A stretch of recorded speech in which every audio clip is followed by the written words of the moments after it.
orang sufi itu orang yang bisa menertawakan dunia. Akhirnya ya pertama dia dianggap orang gila, masa jas dikasih makan, dikasih minum. Tapi secara fikih dia benar, haram dia makan. Karena pas dia datang dibiarin, setelah pakai jas dikasih makan. Berarti hakikat yang dapat rezeki siapa? Jasnya apa orangnya? Jasnya apa orangnya? Jasnya.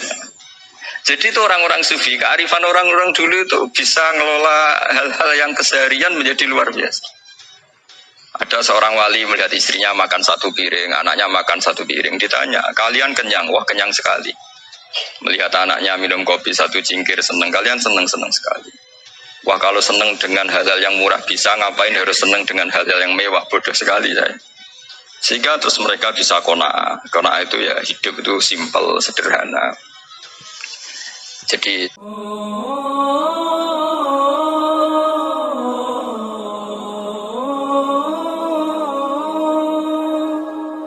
intine ning ayat iki iku ana wong soleh kancanan wong kafir. Zaman ning donya sering dinyek nak sampean ra ono hari kebang. Lah iku wong sing mukmin mlebu swarga iki gak lega sedurunge mengkonfirmasi ulang ketemu koncone sing zaman ning do. Dan iku ambek Allah diberi napa diberi itu disebut apa? Fal yaumal ladzina amanu minal kufari yadhakun alal araiki yang zurun hal subibal kufaru makanu falun pun jeng terus sekolah kok ilmu gak diterangno ora iso ngakhiri pokoke ngono sok ben terusane kola kok ilmu ini kanali korin. Setelah saya jadi kiai dan penelitian, saya itu berkali-kali didatangi dokter, tentara, juga polisi. Mereka sering bilang gini, Gus saya ini dokter negeri. Saya ke NTT, ke Papua, karena saya muslim, berkebutuhan Islam, maka dibikinkan musola, dibikinkan masjid. Kalau kiai tidak bisa, bikin sendiri urunan mau narik siapa. Mau narik tarikan di jalan yang mau nyumbang siapa. Tapi kalau kebutuhan negara, karena tugas negara, ya difasilitasi negara dan tidak dianggap misionaris karena negara. Begitu juga di beberapa negara yang non-muslim kayak di Argentina, di Venezuela itu ada masjid, ada kajian Islam ya karena duta besar dan itu aparat negara. Disinilah kearifan para ulama berkoalisi dengan umarok dengan makna yang positif bahwa agama ini harus ditopang umarok, sistem negara. Tentu di situ ada tentara, ada polisi, ada macam-macam. Kita sebagai kiai juga nggak berdaya di depan para bandar narkoba apa-apa kalau nggak ada BNN. Kita mau apa dengan korupsi kalau nggak ada KPK. Sehingga kearifan para guru-guru kita, mulai Mbah Maimun, bapak saya sendiri, NU, Muhammadiyah, semua ormas-ormas Islam itu pasti maulah kerjasama. Karena kita siapa kalau nggak kerjasama. Dan di antara pesan Rasulullah SAW adalah yaduwahi ma'al jamaah. Jadi apa ya, kebersamaan itu sudah berkah. Fa inna yadallahi ma'al jamaah. Jadi berkah. Lalu kenapa saya kalau ngaji bawa kitab? Ini agak sebetulnya itu lazim. Lazim itu suatu yang harus. Tapi karena kelamaan mubalek itu tidak pakai kitab, seakan-akan bawa kitab itu yang aneh. Sebenarnya aneh mereka. Karena begini logika simpelnya ya. Umat Nabi ini berhak dapat apa coba? Berhak dapat warisan yang paling luhur, paling hebat, paling jernih. Apa itu Quran dan hadis? Pertanyaannya, siapa yang paling punya hak otoritatif untuk menerangkan Quran hadis? Ulama. Ulama yang mana? Ya yang kapabel, yang sudah diakui dunia kayak Imam Ghazali, Imam Bukhari, Imam Syafi'i. Artinya kalau kita tidak pakai materi itu ulama mendapat pikiran kita, bukan mendapat pikiran mereka. Saya ulang lagi, kalau kita tidak pakai materi yang otentik, yang orisinil, ulama umat ini mendapat pikiran kita, bukan pikiran mereka. Maka saya berusaha supaya teman-teman atau semua umat Islam dapat pikiran-pikirannya Imam Ghazali, pikiran-pikiran Imam Bukhari, pikiran-pikiran Abdul Qasim Al-Junaidi, kejernian-kejernian Abu Yazid Al-Bustami. Kejernian itu diantaranya adalah misalnya makalah yang menurut saya itu makalah yang super. Jadi untuk ngadepi krisis karena COVID atau karena apalah. Itu lama dulu sederhana sekali. Beliau punya rumus yang mungkin jarang didengungkan orang, tapi saya akan kampanye rumus ini. Al-istighna, hakikatul istighna, itu adalah al-istighna anis syai' labihi. Jadi pemenuhan kebutuhan yang sebenarnya adalah kita berusaha menghindari sebanyak mungkin kebutuhan yang sekunder, yang nggak penting.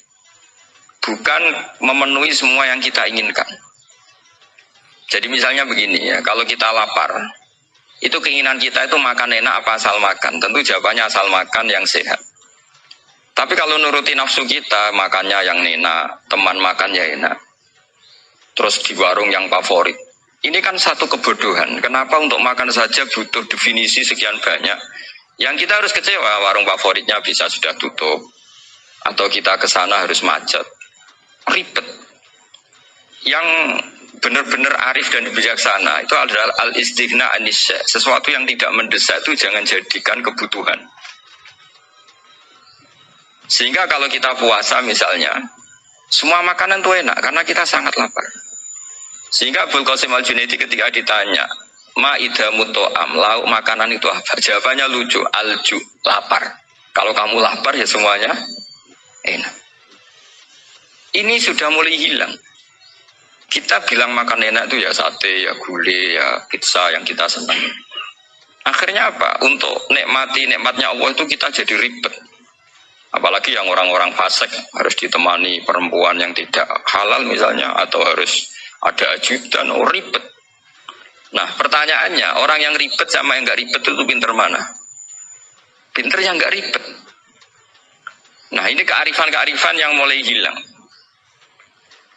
Lalu siapa yang bisa mewarisi itu? Ya ulama. Jadi ulama itu cara berpikir sebenarnya simple.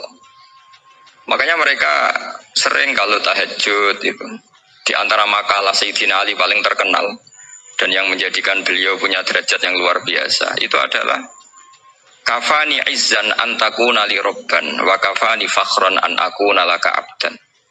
Ya Allah, saya ini sudah begitu mulia, begitu terhormat dan sangat-sangat terhormat karena yang menjadi Tuhan itu Engkau.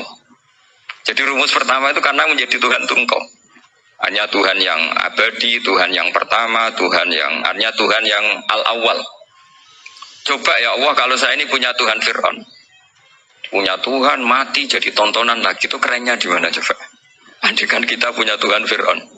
Atau punya Tuhan yang asal-usulnya manusia, apapun hebatnya manusia itu, kita punya Tuhan manusia itu.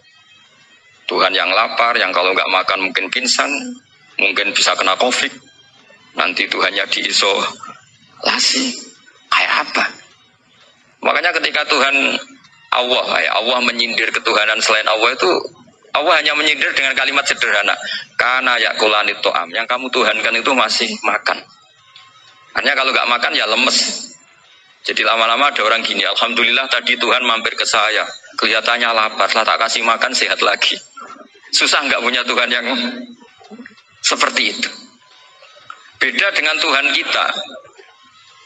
Tuhan yang nggak butuh makan, nggak butuh minum, al-qayyum, zat yang berdiri sendiri tanpa butuh yang lain. Al-awwal, sebelum ada langit bumi sudah ada Tuhan kita yaitu Allah.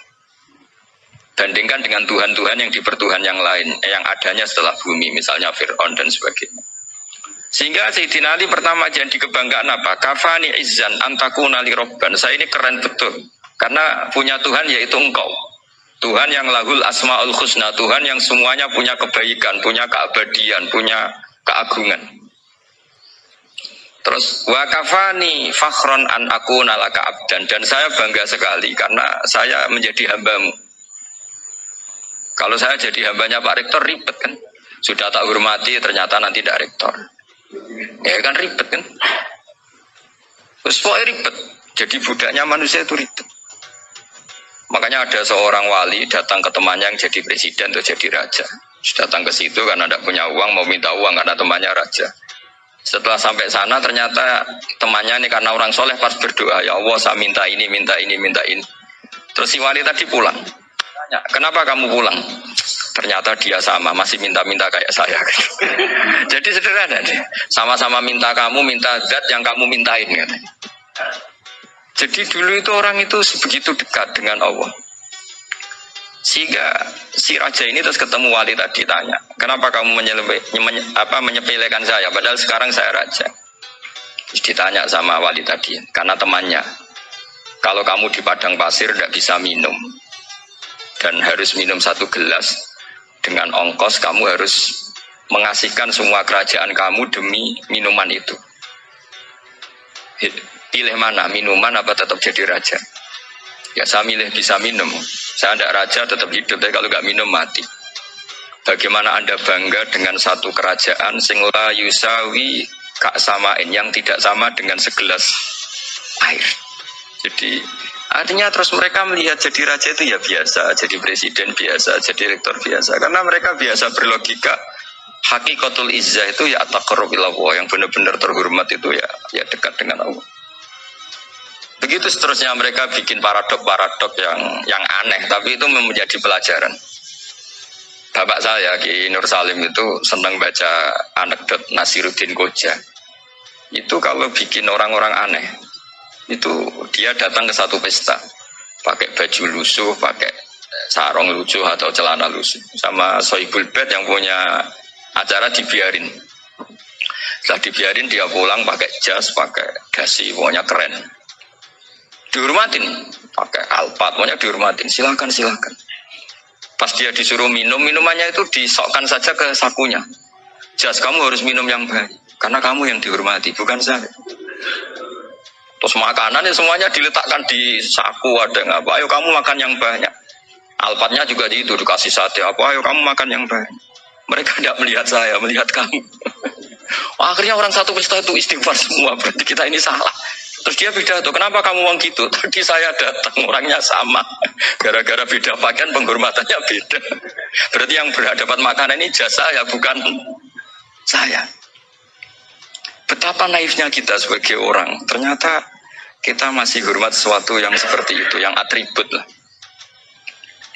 Jadi orang-orang sufi itu orang yang bisa menertawakan dunia. Akhirnya ya, pertama dia dianggap orang gila, masa jas dikasih makan, dikasih minum. Tapi secara fikih dia benar, haram dia makan.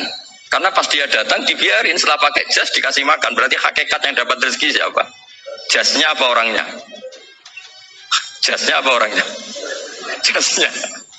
Jadi itu orang-orang sufi, kearifan orang-orang dulu itu bisa ngelola hal-hal yang keseharian menjadi luar biasa. Ada seorang wali melihat istrinya makan satu piring, anaknya makan satu piring. Ditanya, kalian kenyang? Wah, kenyang sekali.